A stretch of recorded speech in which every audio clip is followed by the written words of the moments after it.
Now the reason the enlightened prince and the wise general conquer the enemy whenever they move and their achievements surpass those of ordinary men is foreknowledge. Know your enemy and know yourself, and you can fight 100 battles without disaster. Quickness is the essence of the war. Confront them with annihilation, and they will then survive. Plunge them into a deadly situation, and they will then live. When people fall into danger, they are then able to strive for victory.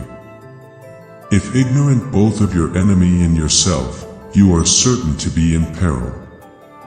For them to perceive the advantage of defeating the enemy, they must also have their rewards. Thus it is that in war the victorious strategist only seeks battle after the victory has been won, whereas he who is destined to defeat first fights and afterward looks for victory. There has never been a protracted war from which a country has benefited.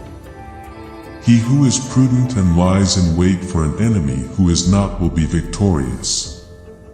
The art of war teaches us to rely not on the likelihood of the enemy's not coming, but on our readiness to receive him, not on the chance of his not attacking, but rather on the fact that we have made our position unassailable.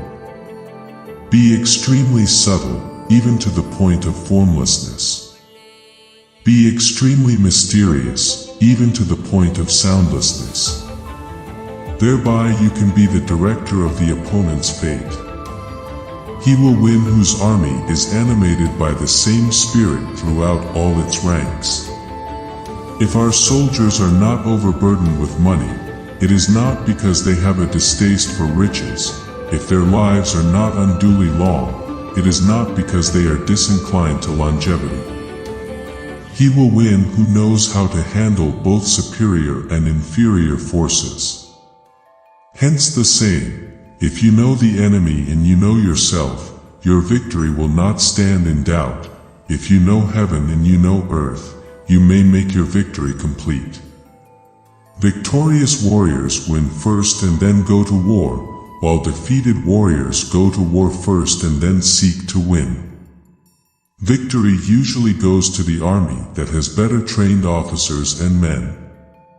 Pretend inferiority and encourage his arrogance. Supreme excellence consists in breaking the enemy's resistance without fighting. Of all those in the army close to the commander, none is more intimate than the secret agent. Of all rewards, none more liberal than those given to secret agents. Of all matters, none is more confidential than those relating to secret operations. There is no instance of a nation benefiting from prolonged warfare. Prohibit the taking of omens, and do away with superstitious doubts. Then, until death itself comes, no calamity need be feared. The supreme art of war is to subdue the enemy without fighting. He who knows when he can fight and when he cannot be victorious. Hence that general is skillful in attack whose opponent does not know what to defend, and he is skillful in defense whose opponent does not know what to attack. If your opponent is of choleric temper, irritate him. Know thyself, know thy enemy. 1,000 battles, 1,000 victories. Invincibility lies in the defense, the possibility of victory in the attack. The art of war is of vital importance to the state. It is a matter of life and death, a road either to safety or to ruin. Hence it is a subject of inquiry which can on no account be neglected.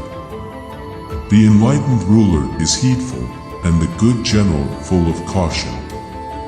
In the practical art of war, the best thing of all is to take the enemy's country whole and intact. To shatter and destroy it is not so good. Secret operations are essential in war. Upon them, the army relies to make its every move. The general who advances without coveting fame and retreats without fearing disgrace, whose only thought is to protect his country and do good service for his sovereign, is the jewel of the kingdom. To fight and conquer in all our battles is not supreme excellence. Supreme excellence consists in breaking the enemy's resistance without fighting. He will win who knows when to fight and when not to fight. The quality of decision is like the well-timed swoop of a falcon, which enables it to strike and destroy its victim. It is essential to seek out enemy agents who have come to conduct espionage against you and to bribe them to serve you. Give them instructions and care for them. Thus doubled agents are recruited and used. For to win 100 victories in 100 battles is not the acme of skill. To subdue the enemy without fighting is the acme of skill. When envoys are sent with compliments in their mouths, it is a sign that the enemy wishes for a truce. If you know the enemy and know yourself, you need not fear the results of 100 battles. Thus, what is of supreme importance in war is to attack the enemy's strategy.